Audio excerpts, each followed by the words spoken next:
말씀을 준비하면서 저번에 제가 혹시 어디 성경 했는지 기억하시는 분 계시나요? 네.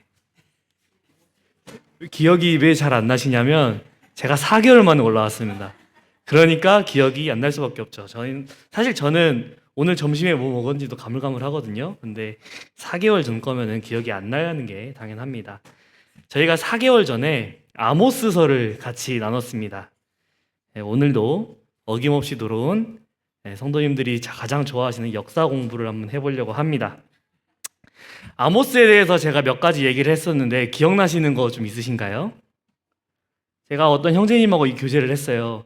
내가 지금 이제 아모스를 하고 이제 호세아를 준비하고 있는데 아모스에 대해서 혹시 기억나는 게 있어? 라고 물어봤는데 그 형제님이 형제님 딱풀 기억납니다. 이렇게 얘기하시더라고요. 딱풀 기억나세요? 제가 딱풀 갖다 놓고 이게 아모스 회사에서 나온 딱풀이라고 했던 거 기억나시죠? 예. 거기서부터 시작되는 겁니다. 기억은. 거기서부터 이제 이게 무슨 얘기를 했었지? 이렇게 기억이 되는 겁니다. 그래서 저는 오히려 되게 기분이 좋더라고요. 제가 했던 회심의 개그가 통했다. 약간 이런 생각을 했었는데 우리 딱풀 얘기만 하고 넘어가면 안 되니까 우리 지난 시간에 아모스에 대해서 어떻게 얘기를 했는지 한번 나누고 넘어가도록 하겠습니다. 아모스의 직업은 선지자나 예언자가 아니었습니다. 남유다에 살고 있던 뽕나무를 키우던 목자였습니다.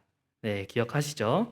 그 목자가 남유다에 살았지만 북이스라엘 백성들에게 소리치는 향해서 외침을 기억하실 것입니다. 그의 외침의 주제는 하나님의 긍휼과 하나님의 사랑을 계속해서 외쳤습니다. 백성들이 단순히 하나님께만 돌아오기만 한다면 하나님께서는 다시 너희를 사랑하시고 너희들이 이 하나님께서 예언하신 심판을 하지 않으신다는 약속을 아모스 선지자를 통해서 계속 전달을 했지만 아모스서에서는 그들이 북이스라엘 백성들이 회개했다라고 나와 있지 않습니다. 그 당시에 왕은 여로보암이라는 왕이었는데 이 여로보암이라는 왕은 굉장히 강력한 국력을 가지고 있던 왕이었습니다. 그 당시에 남쪽으로는 애굽이 있었고 북쪽으로는 아수르가 있었는데요. 아수르가 그 당시에 조금 약했어요. 그래서 그 사이에 있는 무역로처럼 그 땅을 이용할 수 있었습니다. 그래서 돈도 많이 들어왔고 그리고 나라가 계속 번성하게 됩니다. 그것이 하나님의 은혜였는데요. 정말로 이스라엘 백성들이 무엇을 잘해서가 아니라 하나님의 은혜로 말미암아 그들의 국력이 강해졌는데 그들은 강해지면 강해질수록 하나님을 더욱더 멀리했고 결국은 나중에는 이스라엘은 멸망하게 된다라고 제가 저번에 말씀을 드렸습니다. 그래서 지난 시간에 말씀드렸던 것 중에 하나가 외적인 예배나 외적으로 보여지는 것들에서 드려지는 것보다는 하나님을 알고 하나님을 배우는 것이 더 소중하고 하나님이 그것을 더 기뻐하신다라는 주제를 가지고 제가 여러분들과 함께 교제를 했습니다. 오늘은 호세아서를 공부하도록 하겠습니다. 호세아서는 그래도 아모스서보다는 조금 더 많이 익숙하실 것입니다. 그렇죠? 왜 익숙하신가요? 고멜이라는 인물을 여러분들 많이 잘 아실 거예요. 사실 호세아라는 인물보다 여러분들 고멜 때문에 호세아를 더 잘 알 것이라고 생각이 되어집니다. 호세아는 총 14장으로 구성이 되어 있습니다. 그렇기 때문에 오늘 이 시간에 14장 강해를 해버리면 오늘 시간이 너무 길어지기 때문에 오늘은 제가 이 호세아서가 언제 기록되었는지 어떤 배경으로 기록되었고 호세아는 이 당시에 어떤 마음으로 이 성경을 썼는지 그리고 이 성경을 통해서 하나님이 우리 성도님들께 무슨 말씀을 하고 싶으신 건지를 먼저 짚고 넘어가도록 하겠습니다. 그러면 여기서 그치는 것이 아니라 성도님들께서는 오늘 이 말씀을 들으시고 각자 집에 가셔서 호세아서를 한번 쭉 읽어보시면 오늘 이 시간이 정말 유익한 시간이 될 것으로 생각이 됩니다.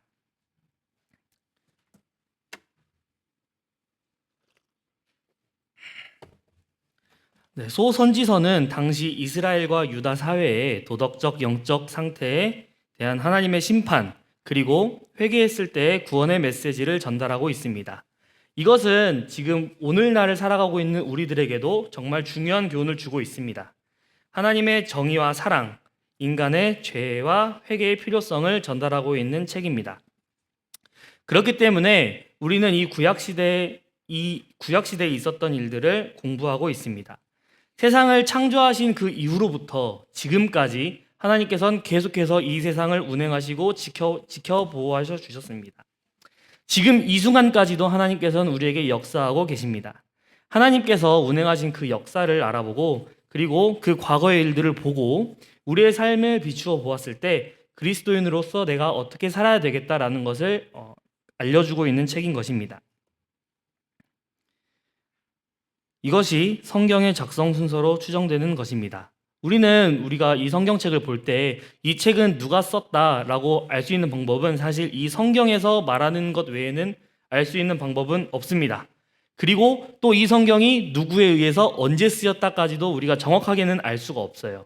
오로지 이 성경에서 우리가 그 힌트를 얻을 수 있는데 놀라운 것은 이 성경이 단순히 우리는 하나님의 말씀이라고 믿고 있잖아요. 그런데 그 외 사람들은 다 소설책이라고 생각을 했어요. 그런데 고고학이 발달하고 역사학이 발달하면서 성경에 나와 있는 이 내용과 성경에 존재했던 그 나라들이 점점 발견이 되기 시작을 했습니다. 성경은 곧 역사다라는 것이 증명이 되어가고 있습니다. 어떻게 보면은 이 성경, 하나님의 말씀이라는 것은 되게 봤을 때 과학과는 되게 반대되는 입장을 취하는 것처럼 보입니다. 왜냐하면은 과학적으로는 사실 이해되지 않는 내용들이 너무 많기 때문에. 그런데 아이러니하게도 과학이 발전하면서 또 인문학도 발전하고 모든 지식들이 발전하면서 이 성경책에 나와 있는 것들이 정말 역사적으로 있었던 일이구나라는 것을 계속 밝혀지고 있습니다. 성경은 하나님의 말씀일 뿐만이 아니라 이 세상을 운행하신 하나님을 강력하게 증거하고 있는 역사책인 것입니다. 여기 보시면 호세아서가 이렇게 5번째 나와 있죠. 네모친 거 다음에. 그래서 그 다음 시간에는 미가서를 공부하도록 하겠습니다. 먼저 호세아에 대해서 좀 알아보도록 하겠습니다. 구약 성경 1258쪽에 호세아서가 이렇게 시작을 하는데 호세아의 기록자는 호세아 본인으로 나와져 있습니다. 그리고 이 호세아에 대한 설명, 자기가 누구인지 본인이 직접 설명을 하고 있는데 그의 아버지의 이름, 그리고 부엘리의 아들이고 그리고 내 아내가 누군지, 내 아내 이름은 고멜, 그리고 2 아들과 1 딸의 아버지라고 소개를 하고 있습니다. 호세아의 이름의 뜻은 구원이라는 뜻을 가지고 있습니다. 구원이라는 뜻의 이름을 가진 사람이 성경에 몇몇 나오는데 구약에는 여호수아가 있었고 신약에는 예수님이 계셨죠. 이 호세아가 예언했던 그 시기는 북이스라엘 왕이 여로보암 2세일 때 예언을 했습니다. 아까 전에 아모스 성경도 북이스라엘의 여로보암 2세가 때 예언을 했다고 했는데 이 호세아도 같은 시대에 예언한 것으로 보입니다. 그런데 1장 1절에 보면 남유다의 왕들이 이렇게 쭉 기록이 되어 있어요.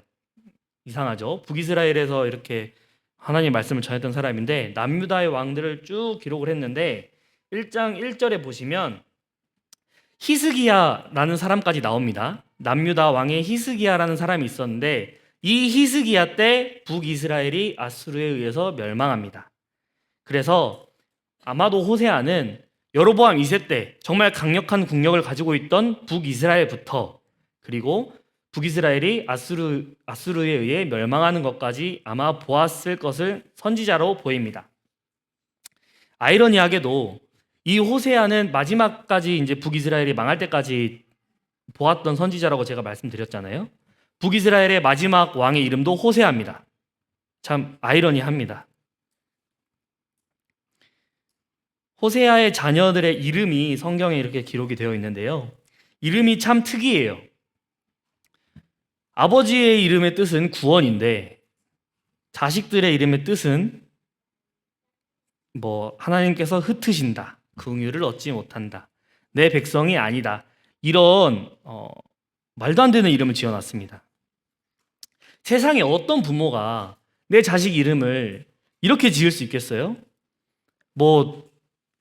이름을 자식을 낳았는데 이멸망 이렇게 짓는다거나, 세상에 어떤 부모가 그렇게 짓겠습니까? 그렇죠? 근데 호세아는 하나님께서 그렇게 말씀하셨고 하나님께서 그렇게 지으라고 하셨기 때문에 그렇게 지었습니다. 이때의 호세의 마음은 어땠을까라는 생각을 굉장히 많이 했어요. 저는 이제 성경책을 읽거나 연구할 때 가장 필요한 것은 이 성경에 나오는 인물의 공감이나 내가 이 인물이 되어서 이 상황에 겪어보는 거, 생각해보는 게 되게 중요하다고 생각을 하거든요. 제가 지금 저 뒤에서 제 아들이 있는데 아들 이름을 지을 때 정말 고민을 많이 했어요. 어떤 이름으로 지어야 얘가 나중에 커서 하나님께 쓰임받는 귀한 일꾼으로 자랄 수 있을까 이런 생각을 굉장히 많이 했어요. 근데 하나님께서 너 아들 이름은 배교로 짓도록 해라라고 한다면 호세아의 마음 어땠을까요? 저도 쉽지 않았을 거라고 생각을 합니다. 첫째 아들 이스라엘, 하나님께서 흩으신다라는 이름을 가지고 있고요. 이 이름은 이스라엘에 대한 하나님의 심판을 예고하는 의미를 담고 있습니다. 이스라엘 골짜기에서 이스라엘 왕국이 멸망할 것을 암시하고 있고 그 땅에서 하나님의 심판이 임할 것이라는 메시지를 전하고 있는 것입니다. 로루하마, 나는 너희에게 더 이상 자비를 베풀지 않겠다. 자비를 받지 못한 자라는 뜻의 이름을 가지고 있습니다. 이 이름은 이스라엘이 하나님께 반역한 결과로 더 이상 너희는 나의 자비를 바랄 수 없다라는 뜻을 가지고 있습니다. 하나님의 심판이 조금씩 가까워지고 있다는 것을 상징적으로 암시하고 있는 것입니다. 로암미, 막내입니다. 너희는 내 백성이 아니다. 또는 내 백성이 아니었다. 이 이름은 이스라엘 백성이 더 이상 하나님의 백성이 아니게 될 것이라는 메시지를 담고 있습니다. 하나님과의 언약이 끊어지고 이스라엘이 하나님과의 관계를 단절했음을 알리는 이름입니다. 이 로암미라는 이름을 보았을 때 하나님 입장에서 이스라엘 백성들에게 너희는 더 이상 내 백성이 아니야 라고 얘기를 하신 거라고 제가 상징적으로 나타낸다고 말씀드렸습니다. 그렇다면 호세아 입장에서 어땠을까요? 하나님과 이스라엘 백성 사이가 아니라 호세아 개인 아버지와 로암미 자녀의 이 상관관계는 어떻게 될까요? 너는 내 아들이 아니야 라는 뜻으로 바뀌게 됩니다. 호세아의 비참한 마음이 이해되지 않으십니까? 그런데 하나님께서 그 호세아가 느꼈던 그 비참함을 하나님께서도 계속해서 느끼고 계신다는 것을 이 호세아 성경에서 계속 말씀을 하고 있습니다. 참으로 비통한 일이 아니지 않을 수 없습니다. 여기에서 자녀들 이름 앞에 제가 로 띄우고 루하마, 로 띄우고 암미라고 기록을 해놓았는데 여기서 히브리어로 로는 부정 접두사, 그러니까 부정하는 말이에요. 노예요. 로는. 그래서 로를 빼면 로루하마가 아니라 루하마로 바뀌면 이름이 어떻게 될까요? 너희는 긍휼을 얻는다. 암미가 되면요, 너희는 내 백성이다. 너는 내 아들이다가 되는 것입니다. 이런 것을 이해하고 2장 1절을 볼 때 너희 형제에게는 암미라 하고 너희 자매에게는 루하마라 하라 라는 것이 이해가 되는 것이에요. 그래서 공부를 하면 하나님께서 이렇게 기록해 놓은 성경이 조금 더 입체적이고 마음속으로 좀 더 이해가 잘 돼요. 이 성경은 방금 전에 말씀드렸다시피 히스기야 시대 초기에 이 책을 편집했습니다. 실제로 이 글이 쓰여진 배경은 여로보암 2세 때 북이스라엘이 강력할 때였고 이 성경이 쓰여진 때는 북이스라엘이 망하기 직전에 이 책을 쓰였습니다. 이스라엘이 강할 때이지만 이스라엘이 거의 망해가고 있는데 그때 북이스라엘 백성들에게 회개하라고 외쳤던 이 호세아의 마음인 것 같습니다.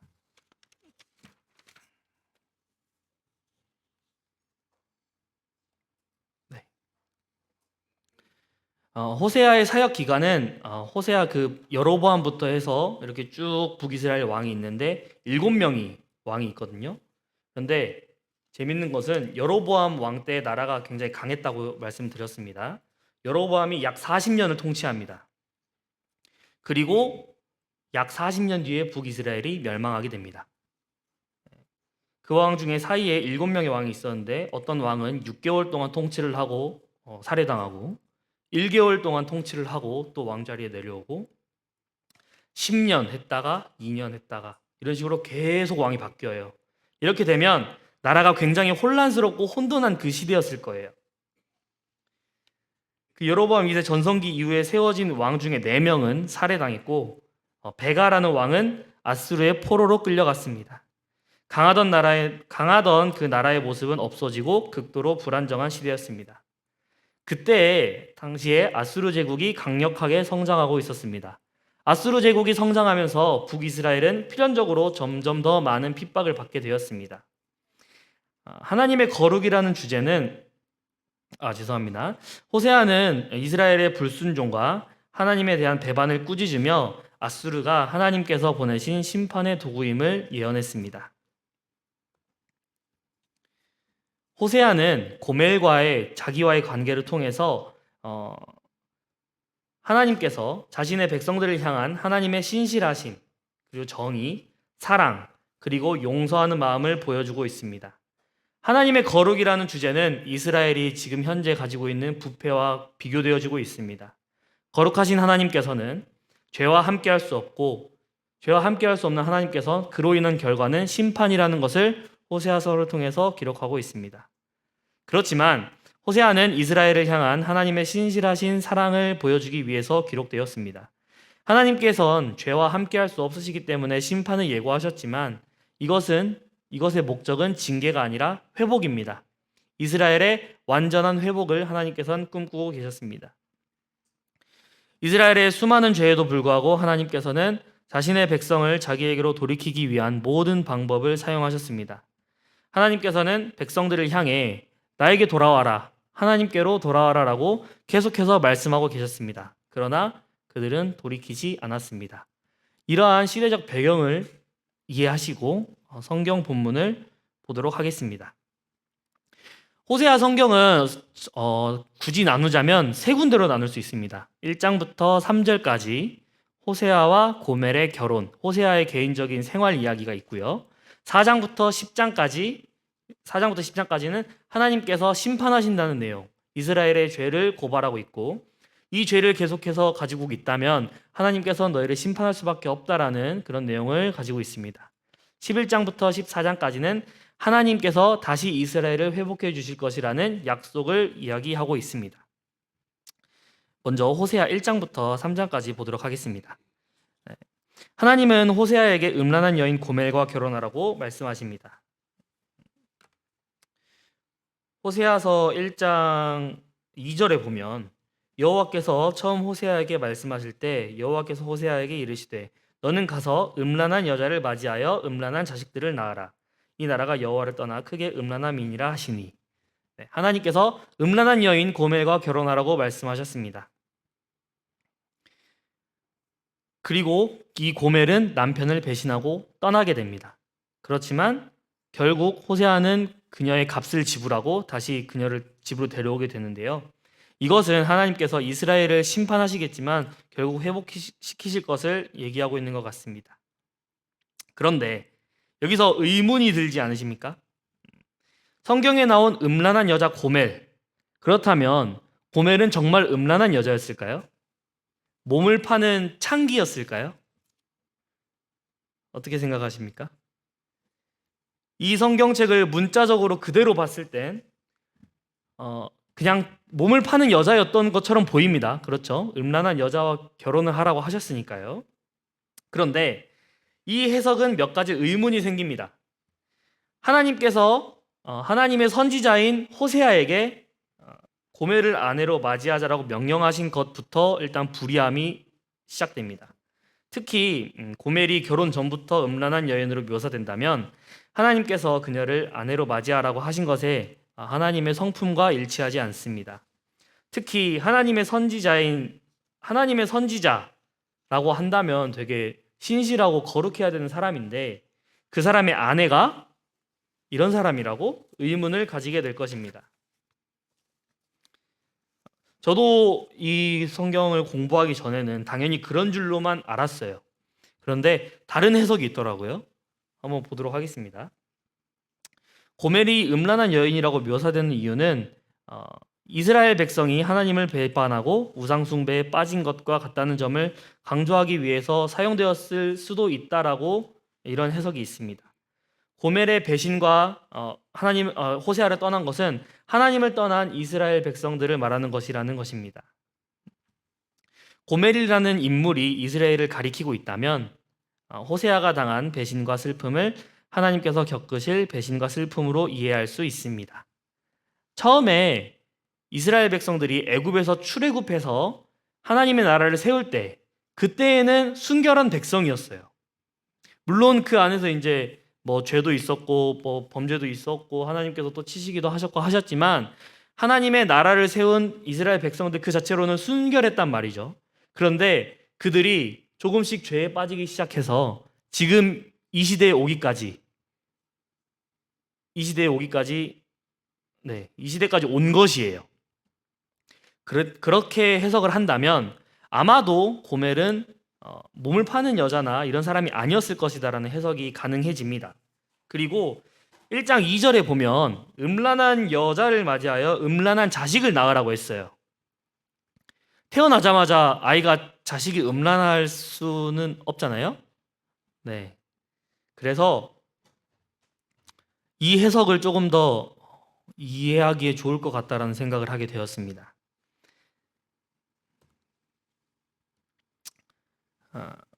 호세아서 3장 1절에 보면 여호와께서 내게 이르시되 이스라엘 자손이 다른 신을 섬기고 건포도 과자를 즐길지라도 라는 내용에서 우리는 힌트를 얻을 수 있습니다. 고멜에 대한 힌트가 있는데 고대 근동지방 지역에서는 바알 신이나 다른 이방신을 섬기는 종교 의식에서 건포도 과자를 제물이나 축제 음식으로 사용했다고 합니다. 건포도는 다산과 풍요를 상징했으며 이러한 의미로 인해 바알과 같은 풍요의 신에게 바쳐졌습니다. 이스라엘 백성이 하나님 대신 바알을 섬겼고 건포도 과자를 즐긴 것은 우상 숭배와 영적 간음의 상징이라고 볼 수 있습니다. 여기에 나와 있는 이 건포도 과자가 단순한 음식이 아니라 이스라엘의 우상 숭배, 세속적 쾌락을 상징하고 있습니다. 이는 하나님보다 세상의 즐거움과 우상을 더 사랑하는 이스라엘의 상태를 드러내고 있습니다. 이 부분을 보았을 때 아마도 고멜은 그런 음란한 여자가 몸을 파는 사람이 아니라 바알 신을 섬기는 것에 심취해서 집을 나갔을 것이다 라는 해석이 있습니다. 이러한 고멜의 행보가 음란한 여인으로 기록되는 계기가 되었을 것입니다. 이렇게 했을 때 조금 더 이 성경의 말이 좀 더 부드러워지고 하나님의 마음을 조금 더 이해할 수 있게 되는 것 같아요. 성경 4장부터 10장까지는 주로 이스라엘 백성들의 불순종과 하나님에 대한 배신을 다루고 있습니다. 그리고 그로 인한 심판과 경고가 다루어지고 있습니다. 그렇지만 하나님은 여전히 이스라엘을 사랑하고 회개하고 돌아오길 원하십니다. 그렇지만 이스라엘은 그 하나님을 저버리고 대신 다른 나라, 애굽이나 아수르 등과 동맹을 맺으며 하나님을 저버렸습니다.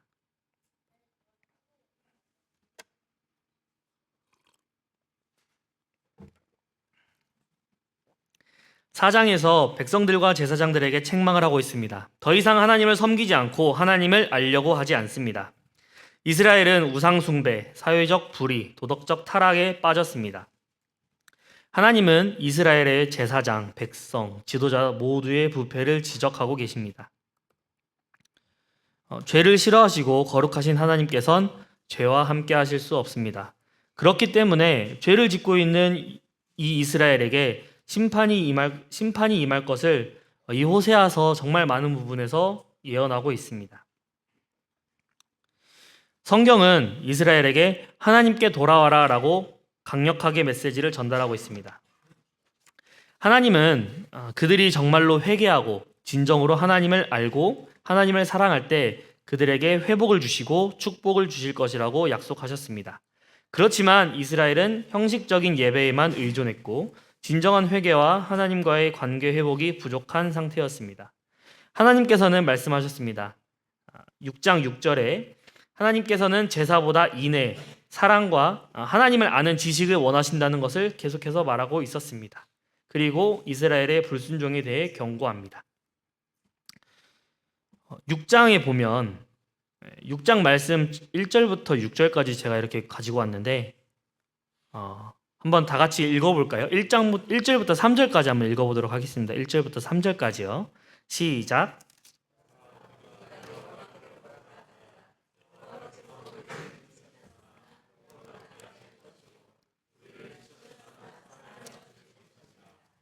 여호와께서 이틀 후에 우리를 살리시며 셋째 날에 우리를 일으키시니 우리가 그의 앞에서 살리라. 그러므로 우리가 여호와를 알자. 힘써 여호와를 알자.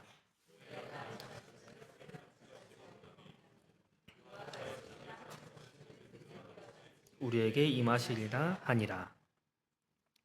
이 6장 첫 9절 1, 2, 3절 읽었을 때 어떤 마음이 드세요? 정말 이스라엘 백성들이 회개했다라는 마음이 드시나요? 이 절만 봤을 때는 굉장히 그런 것처럼 보이죠.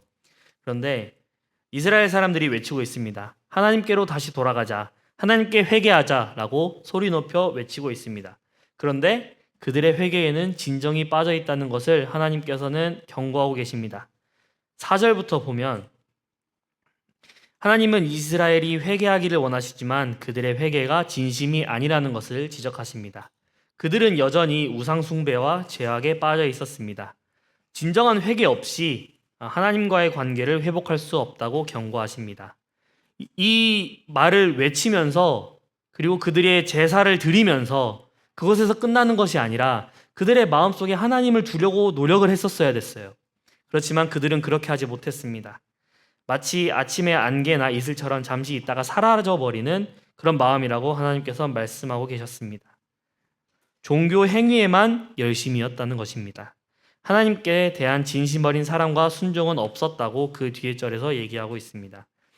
하나님께서는 단순한 제사나 의식이 아니라 인애와 하나님을 아는 것, 그것을 더 기뻐하십니다.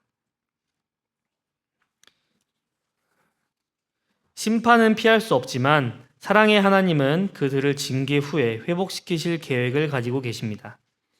하나님은 이스라엘에게 진심으로 회개할 것을 촉구하십니다.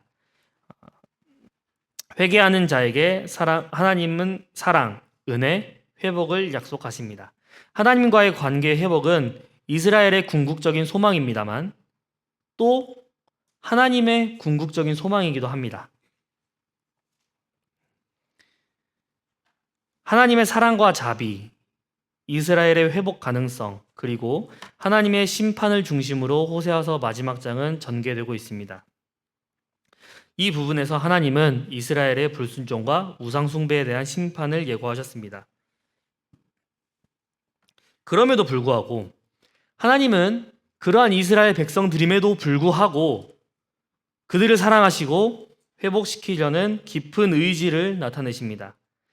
이스라엘이 회개하고 돌아왔을 때 하나님의 은혜와 축복을 받을 수 있을 것을 다시 한번 강조하고 있고 하나님의 무한한 사랑과 자비를 계속해서 강조하고 있습니다.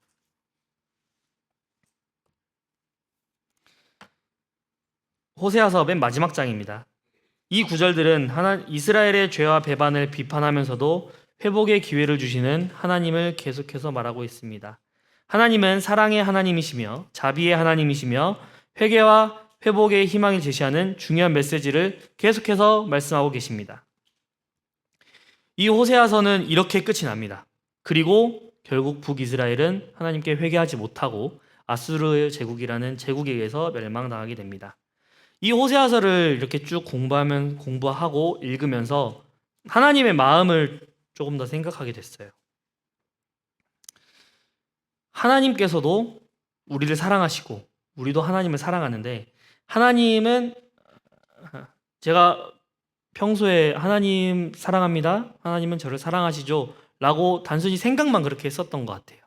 근데 호세아서를 통해서 하나님께서 느끼셨을 정말 그 슬픔, 고통, 그리고 비참함을 생각하게 되었습니다.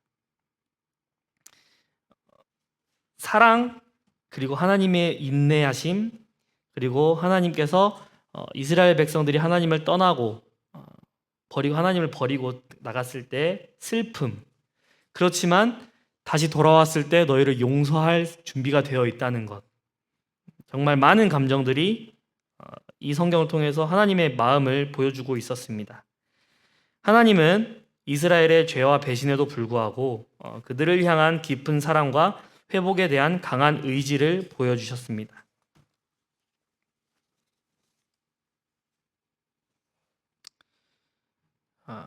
호세아를 통해서 드러나는 하나님의 마음을 조금 더 세세하게 살펴보도록 하겠습니다. 첫 번째로는 하나님의 변함없는 사랑입니다. 하나님은 이스라엘이 반복적으로 배신하고 우상 숭배에 빠질지라도 여전히 그들을 사랑하셨습니다. 호세아 3장에서 호세아가 집을 나간 고멜을 다시 찾아가서 그녀를 다시 사오는 그 장면은 하나님의 사랑을 보여주었습니다.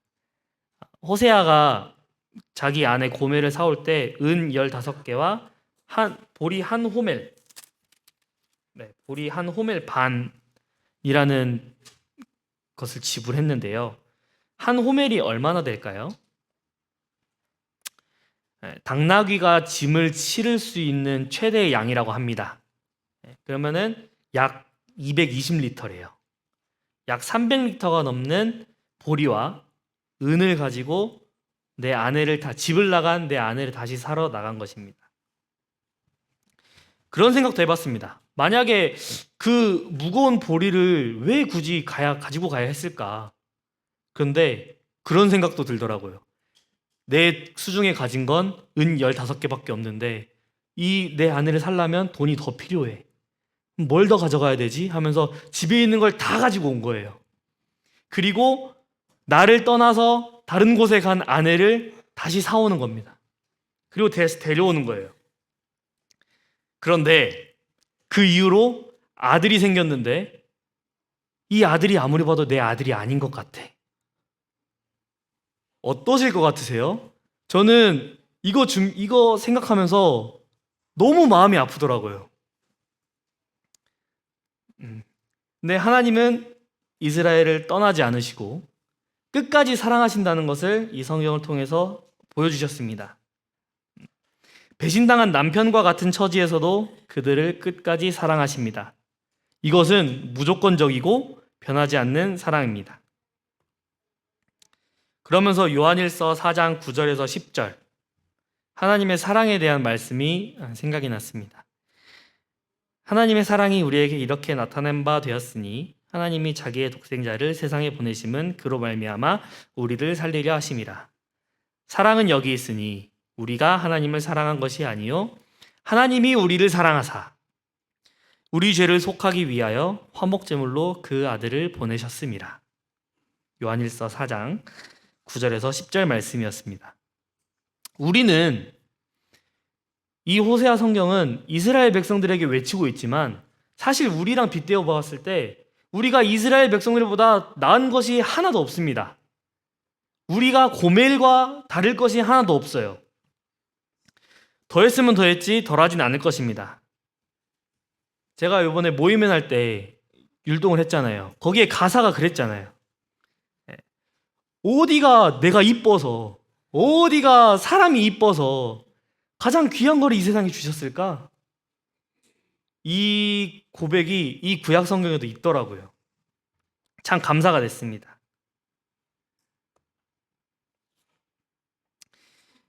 하나님은 이스라엘이 우상을 숭배하고 그와의 관계를 배신할 때 깊은 슬픔과 아픔을 겪으셨습니다.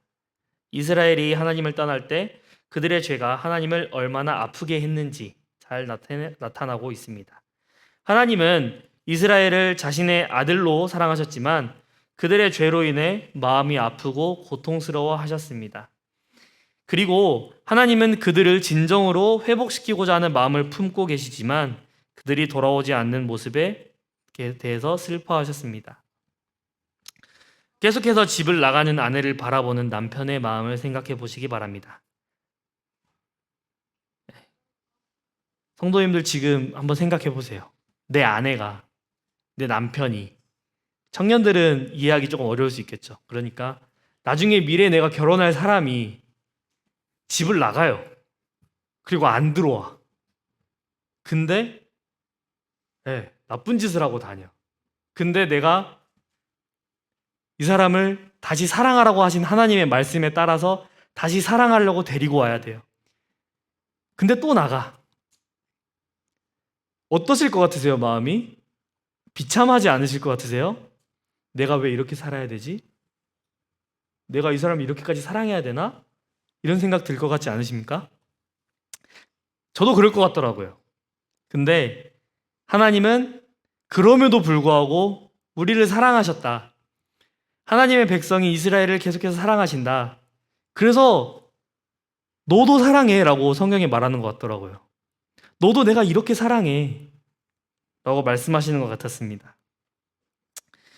그분의 사랑을 기억할 때 정말 감사하지 않을 수가 없음을 다시 한번 알게 되었습니다. 하나님은 이스라엘을 향해서 여러 번 경고하시고 심판을 예고하시지만 그럼에도 불구하고 많은 기회를 주시고 인내하고 계십니다. 하나님은 심판을 통해 이스라엘을 회복시키려는 목적을 가지고 있으며 이 과정은 그들을 향한 깊은 인내와 자비를 보여주십니다.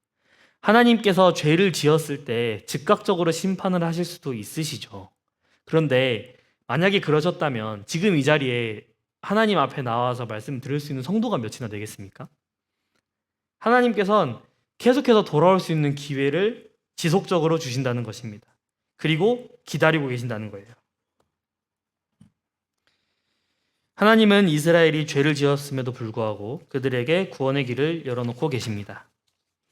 하나님은 그들의 죄를 용서하고 회개하는 자들에게 회복의 길을 열어주신다고 약속하셨습니다. 호세아서 맨 마지막 장 14장에서 하나님은 이스라엘에게 너희가 돌아오면 다시 너희를 치유하고 회복시키시겠다라고 약속하셨습니다. 하나님의 뜻은 그 죄를 단순히 보이지 않게 하는 것뿐만이 아니라 그들을 진정으로 회복시키고 새롭게 하는 것입니다. 이 호세아는 하나님의 공의 그리고 하나님의 자비 이것이 동시에 드러납니다. 하나님께서는 이스라엘의 죄에 대해서 심판을 예고하시고 그들의 잘못에 대해서 공정하게 대하십니다. 그렇지만 그 심판 뒤에는 회복과 구원의 약속이 따릅니다. 하나님은 죄에 대한 공정한 심판을 하시고 동시에 그들에게 구원의 기회를 제공하시며 자비를 베푸십니다. 이것은 우리에게나 이스라엘에게나 가장 큰 기쁨의 소식이 되는 것입니다. 미래의 소망이 생긴 것입니다.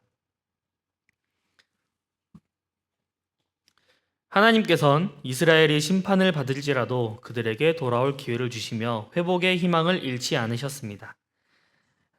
호세아서는 이스라엘의 죄와 배신에 대한 경고뿐만 아니라 회복의 희망을 담고 있습니다.